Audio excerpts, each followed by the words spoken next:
Magandang umaga mga kahuan, narito na ating ulat panahon ngayong araw sa Pilipinas. Wala pa rin naman tayong minomonitor na anumang bagyo or low pressure area sa loob at labas ng ating Philippine Area of Responsibility. Pero meron po tayong nagbabalik. Ito po yung Northeast Monsoon or ang hanging amihan na umiiral dito sa may extreme northern Luzon.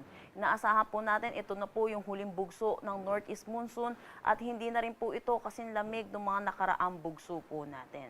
Itong Northeast Monsoon natin ay possible bumaba po ang kanyang epekto hanggang dito sa main Northern Luzon. At dahil po dito, possible din po ang maulan na weekend dito po sa may Cagayan Valley, pati na rin sa eastern section ng Central Luzon, dulot po ito ng shear line.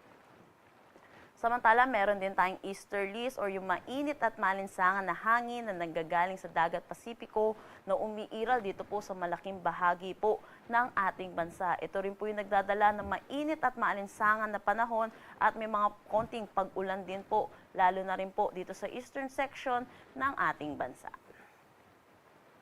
Para naman sa magiging panahon natin ngayong araw, inaasahan natin yung epekto ng Northeast Monsoon dito sa may Batanes. Inaasahan natin makakaranas sila ng maaliwalas na panahon na may mga isolated na mga pag-ambon.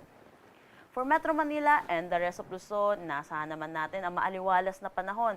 Pero magiging mainit at malinsangan po ang ating tanghali hanggang hapon na may tsansa ng mga panandaliang pag-ulan dulot ng mga localized thunderstorm pagdating sa hapon at sa gabi. Agwat ng temperatura for Metro Manila, 25 to 34 degrees Celsius. Lawag, 24 to 31 degrees Celsius. For Tugigaraw, asahan natin ng 24 to 33 degrees Celsius.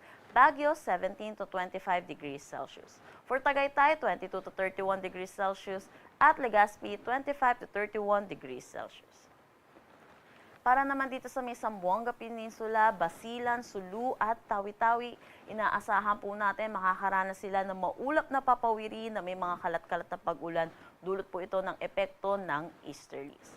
Para naman dito sa may Palawan, Visayas at nalalabing bahagi ng Mindanao, inaasahan pa rin din po natin ang mainit at maalinsangan na tanghali hanggang hapon at mataas na tsansa ng mga localized thunderstorm pagdating sa hapon at sa gabi. Agwat ng temperatura for Calayan Islands at Puerto Princesa, 25 to 33 degrees Celsius. Dito sa may Iloilo, 25 to 33 degrees Celsius. For Tacloban, Cebu at Cagayan de Oro, 25 to 31 degrees Celsius. Zamboanga, 25 to 32 degrees Celsius. At Davao, 24 to 32 degrees Celsius.